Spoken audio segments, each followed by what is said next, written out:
귀엽고 깜찍하고 발랄하고 쓰리고 뉴스 자키 김영민 아나운서와 영민한 뉴스 함께합니다. 김영민 아나운서 어서 오세요. 안녕하세요. 오늘 굉장히 바빠 보이시네요. 정신이 없네요 오늘. 그래요. 오늘 화요일 불같은 화요일이기 때문에 불화도 있어요? 불같이 우리가 이렇게 준비를 해야 됩니다. 네네. 그렇지 않습니까? 그럼요. 예, 이 준비라는 게 저희만 있는 게 아니라 알고 보니까 여야도 당대표 회담을 위해서 굉장히 준비를 많이 하는 것 같은데요. 네. 공개 여부를 두고 여야가 맞섰던 당대표 회담 결국에는 비공개로 치러지기로 했다면서요? 네, 그렇습니다. 이 두 사람의 회담 내용보다 이 형식을 두고 공개냐 그렇죠. 비공개냐 말이 네. 굉장히 많았는데요. 결국은 비공개 방식으로 진행이 될 걸로 보입니다. 네. 양측의 실무진이 어제 만나서 여기에 대해서 의견 접근을 이뤘는데 국민의힘의 박정아 대표 비서실장이 국민의힘에서 생중계 방식을 고수하지 않고 민주당이 요구하는 일부 공개 방식 수용할 수 있다는 입장을 전달했다라고 이야기했고요. 네.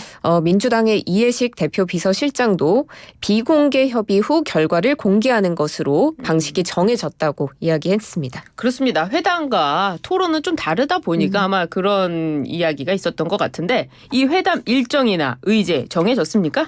일단 시점은 어느 정도 나온 것 같습니다. 예. 늦어도 9월 추석 연휴 이전이 될 것으로 보이는데 예. 의제는 아직까지도 이 협상이 좀 요원해 보입니다.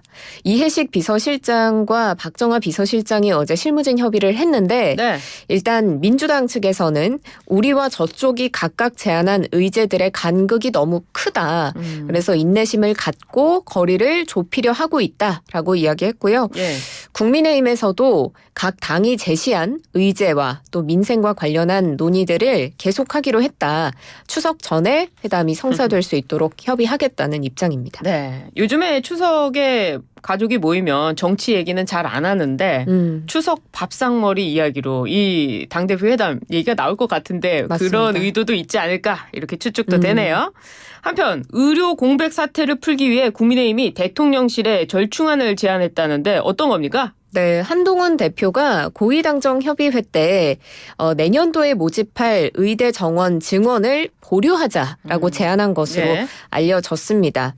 일단 의대 정원을 2,509명 확대 모집하기로 한 2025학년도 계획은 유지를 하지만 2026학년도 증원을 재검토하자라는 건데요. 네. 여기에 대한 대통령실 입장 살펴보면 네.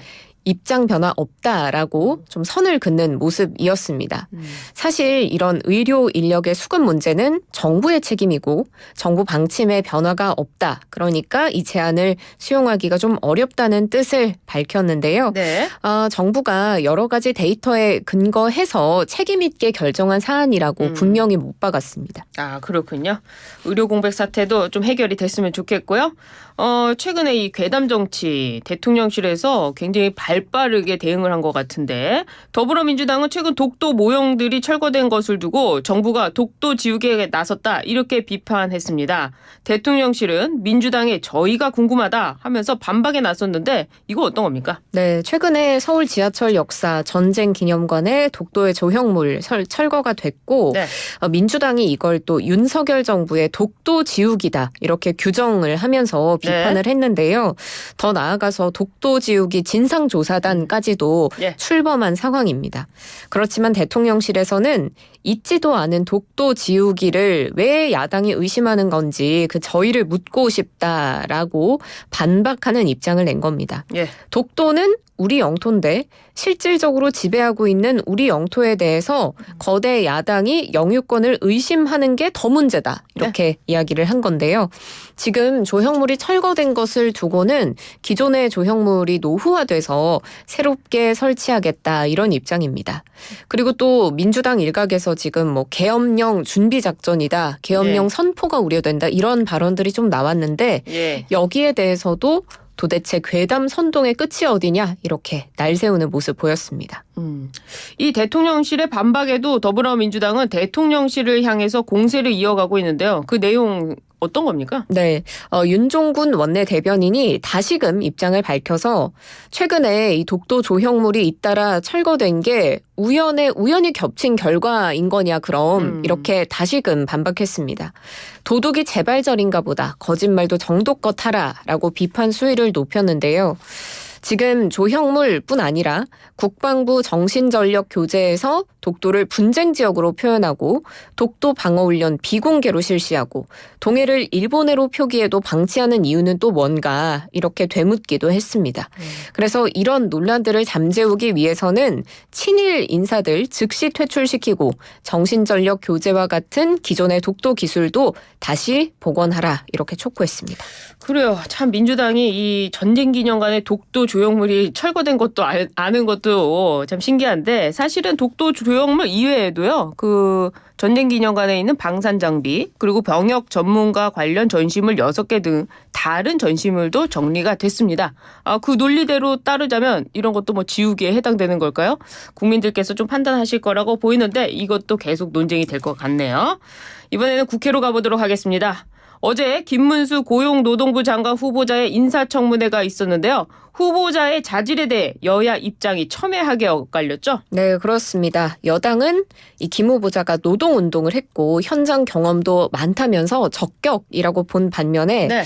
야당은 또 김 후보자 과거 발언, 글 등을 문제 삼아서 부적격 인사다, 사퇴하라 이렇게 촉구했습니다. 네. 그 청문회 때 여야가 계속 설전을 벌여서 한 40분 동안 질의에 들어가지 못하고 정회하는 상황까지도 있었는데요. 예.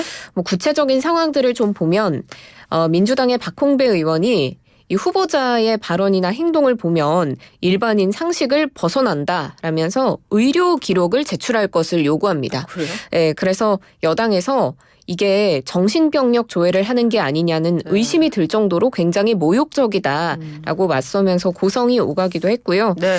또 진보당의 정혜경 의원이 이 김 후보자를 변절자라고 부르면서 쌍용 자동차 비정규직 노동자와 세월호 유가족의 증언 영상을 회의장에서 재생을 했는데 여기에 또 여당에서 사전에 합의되지 않았다라고 항의하면서 정회되기도 했습니다. 그래요. 민주당 입장에서는 같은 진영에 있다가 이제 다른 진영으로 간 김 후보자에 대해서 또 잘 알기도 할 것이고 또 그런 느낌도 있을 것 같은데 여러 가지 회의에 있었던 것 같습니다. 박근혜 전 대통령 탄핵과 관련한 발언도 있었는데요. 어떤 발언입니까? 탄핵이 잘못됐기 때문에 역사적으로 재평가될 것이다 이런 이야기를 했습니다. 나이도 같고 같이 쭉 살았기 때문에 그분이 뇌물죄로 구속되면 나도 뇌물죄다. 그분은 정말 뇌물도 알지 못하고 받을 사람도 아니다라고 엄호했는데요. 네. 그리고 탄핵 반대 집회 과정에서 이 김문수 후보자가 윤 대통령을 비판하는 발언을 한 바가 있는데 그래요? 거기에 대해서도 집회를 하다 보면 감정적이고 격한 이야기가 나올 수도 있다 이렇게 해명을 했고요. 예. 그때는 윤 대통령을 안 좋게 생각을 했는데 조국에 대한 수사를 하면서 생각이 바뀌었다 이런 이야기도 했습니다. 그렇군요. 이 야권에서 계속해서 과거에 논란이 됐던 발언들을 지적했는데 네. 그에 대한 사과도 요구하지 않았습니까? 김문수 후보자 어떻게 대응했습니까? 네, 일단 본 질의 전에 김 후보자가 제 발언으로 상처받으신 분들이 계시면 진심으로 사과를 드리고 부족한 점 지적하면 받아들이겠다 이런 이야기를 했습니다. 그렇지만 구체적 발언들에 대한 사과는 좀 부족했다라는 평가도 나오는데요. 네. 이 세월호 사건 추모를 죽음의 굿판으로 지칭한 과거 발언에 대해서 강제로 사과를 요구할 수 없다. 세월호는 10년이 넘었는데 계속 그렇게 하면 되겠느냐라고 이야기를 했고요. 네. 쌍용차 파업 사태 때도 자살 특공대처럼 행동하고 있다. 이런 발언을 했는데 그때는 정말 문제가 많았다. 반성할 문제가 아니다라고 사과를 거부했습니다.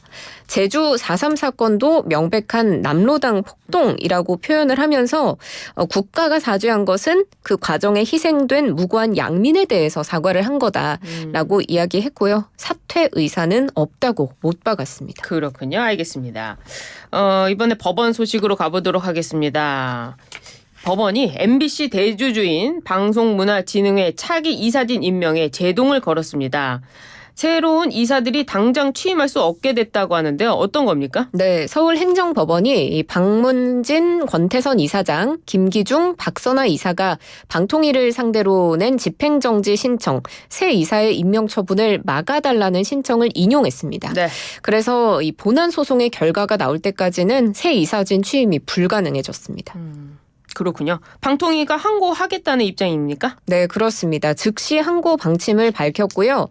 이 소송에 적극 대응해서 정부가 법과 원칙에 따라 공영방송 이사 선임을 의결했다는 점 소명하겠다라고 공식 입장을 밝혔습니다. 예. 김태규 방통위원장 직무대행도 과방위 전체 회의에서 기존 입장에 변함이 없고 이 법원의 판단은 전체 소송 과정의 일부이자 첫 단추라서 아주 예비적인 판단이다. 라는 입장을 밝혔습니다. 그렇죠. 이건 뭐 본안 소송이 아니기 때문에 항고하면 또 어떻게 될지 모르겠는데 여야의 반응은 어떻습니까? 네, 일단 국민의힘 미디어 특별위원회 입장문을 내고 이 법원이 현 MBC 방문진을 사수하겠다는 오해가 생길 수 있는 결정이 아닌지 다시 한번 다퉈봐야 한다라고 했고요. 민주당은 사필 규정 당연한 결과다라고 네. 평가했습니다. 대통령실에서는 사법부 판단을 존중한다는 입장이지만 항고심 지켜보겠다는 입장입니다. 그래요. 요즘 뭐 정치권이나 또 이 사회 곳곳의 문제를 법원으로 가지고 가다 보니까 법원이 모든 걸 판단하는 형국이 됐는데 어떻게 또 잘 판단이 됐으면 좋겠네요. 오늘 영민한 뉴스 빠르게 쭉 살펴봤습니다. 오늘 여기까지 하도록 하겠습니다. 고맙습니다. 감사합니다.